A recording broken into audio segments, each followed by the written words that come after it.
dans le Coran, tout ce qui est vraiment solide chez eux. Alhamdulillah, ce rabbin reconnaît que le Coran est solide. Bon, par la suite, il va un petit peu déraper. Tout ce qui est vraiment solide chez eux, c'est copié de chez nous. Pardon? Dans le Coran, tout ce qui est vraiment solide chez eux, c'est copié de chez nous. Tout ce qui n'est pas copié de chez nous, ça vaut rien. Mais, monsieur Ravron Chaya, comment dire? N'inventez pas des choses. Est-ce que vous voulez qu'on vérifie ensemble si ce que vous dites c'est vrai ou pas? Vérifiez. Monsieur Ravron Chaya, ce que je vous propose, c'est de vous citer des choses qui sont solides chez nous, dans le Coran ou en islam, et de vérifier si c'est copié de chez vous ou pas. Le meurtre des femmes et des enfants. Le prophète, alayhi salatu wassalam, a interdit de tuer les femmes et les enfants. Ça, c'est quelque chose de solide. Donc forcément, selon Ravron Chaya, ça vient de la Torah. Nombre chapitre 31, Moïse s'irrita contre les commandants. Avez-vous laissé la vie à toutes les femmes?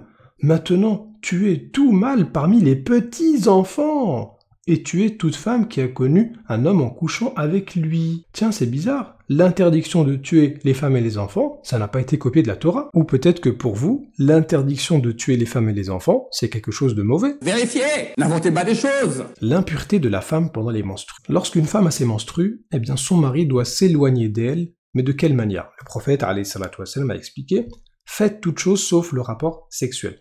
Autrement dit, le couple continue de vivre comme d'habitude, sauf qu'il n'y a pas de rapport sexuel. La femme n'est pas mise dans une chambre à part, tout ce que va toucher la femme ne va pas être impur, et donc ça c'est quelque chose de très facilement praticable en 2023, on est donc dans du solide. Donc selon Ravron Chaya, ça va être copié de la Torah. Sauf que quand on prend la Torah, Lévitique chapitre 15, lorsqu'une femme a ses menstrues, elle sera impure 7 jours. Qu'est-ce que ça veut dire? Quiconque la touchera sera impur jusqu'au soir. Tout lit sur lequel elle couchera pendant son impureté sera impur, et tout objet sur lequel elle s'assiera sera impur. Quiconque touchera son lit lavera ses vêtements et sera impur jusqu'au soir. Quiconque touchera un objet sur lequel elle s'est assise lavera ses vêtements, sera impur jusqu'au soir. S'il y a quelque chose sur le lit ou sur l'objet sur lequel elle s'est assise, celui qui la touchera sera impur jusqu'au soir. Mais en fait, comment vous faites pour pratiquer cette loi, surtout en 2023? Eh bien, le seul moyen de le pratiquer, c'est que, durant les règles, l'homme doit s'éloigner de sa femme, il ne doit même pas lui adresser la parole. On ne doit pas marcher dans les pas d'une femme pendant sa période d'impureté. On doit s'écarter d'elle, on doit demeurer à quelques mètres d'elle, et aucun homme ne peut s'asseoir à ses côtés. Elle doit rester seule à l'écart. Comment peut-on mettre en application ces lois-là? Une personne qui est dans ce cas-là, si par exemple elle prend la voiture, ou même si elle prend l'ascenseur, ça va être tout le bâtiment qui sera impur. Alors cette loi, peut-être qu'elle était vraie à l'époque, mais en tout cas aujourd'hui, c'est l'islam qui est vrai. Donc l'islam c'est 10 fois plus simple, et donc l'islam ce n'est pas copié de la Torah. Vérifiez. N'inventez pas des choses. Se marier avec sa nièce. Bon, la nièce c'est quand même la fille du frère ou la fille de la sœur, donc c'est quelqu'un qu'on a probablement vu grandir. Ce serait quand même très bizarre aujourd'hui de se marier avec sa nièce.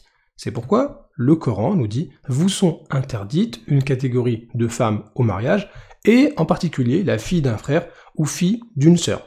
Donc ça, c'est quelque chose, aujourd'hui, de très solide. Donc selon Ravron Chaya, ça a été copié de la Torah. Pourtant, lorsqu'on regarde dans la Torah, dans le chapitre 18 du Lévitique, nulle part c'est indiqué que c'est interdit de se marier avec sa nièce, alors que c'est bien précisé interdiction de se marier avec la mère, avec la sœur, avec la fille du fils, avec la fille du père, etc. Mais jamais la nièce n'est interdite en mariage. Quelques fatwas rabbiniques. Bonjour, il est absolument permis de se marier avec sa nièce. De nos jours, de tels mariages sont célébrés. Voir Talmud, etc., etc. Donc ça, c'est sur Torah Box. La Torah interdit le mariage tante-neveu, mais elle autorise celui d'un oncle et de sa nièce. La Guémara recommande même le mariage d'un oncle et de la fille de la sœur. Vérifiez. N'inventez pas des choses. Noé, pour nous, c'est un très grand prophète. Nuh alayhi salam. Il a été sauvé du mal de son peuple. C'est ce que nous dit le Coran. Et Noé, nous le sauvâmes ainsi que sa famille, des gens du mal. Donc ça, c'est quelque chose d'important. Pour nous, Allah, subhanahu wa ta'ala, il a sauvé Nuh alayhi salam du mal de son peuple. C'est donc quelque chose de solide. Maintenant, quand on prend dans la Torah, eh bien, Noé alayhi salam a bien été sauvé lors du déluge. Sauf que, par la suite, il aurait bu du vin et se serait dénudé devant son fils. Et selon les commentaires des rabbins, dont Rashi, certains disent que son fils l'a émasculé, d'autres qu'il l'aurait sodomisé. Ça voudrait donc dire que selon la Torah, Noé a été sauvé du mal de son peuple, mais pas du mal de son fils. Encore quelque chose que le Coran n'a pas copié de la Torah. Vérifiez, n'inventez pas des choses. Et l'autre, nous lui avons apporté la capacité de juger et le savoir. Et nous l'avons sauvé de la cité où se commettaient les vices. Donc selon le Coran, l'autre, alayhi salam, il avait parfaitement la capacité de juger et le savoir, et il a été sauvé des gens qui faisaient n'importe quoi. Est-ce que ça c'est copié de la Torah? Parce que dans la Torah, l'autre aurait bu du vin et il aurait couché avec ses propres filles.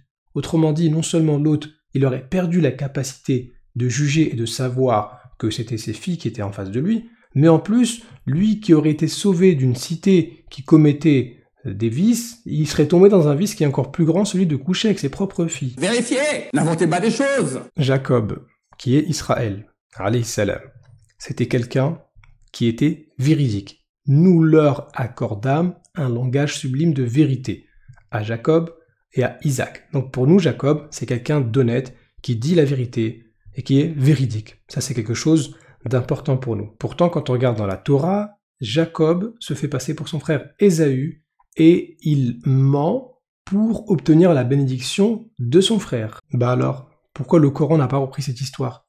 Si vous voulez d'un Jacob, d'un Israël qui est véridique à 100%, c'est dans le Coran. Donc finalement, tous vos arguments, Ça vaut rien.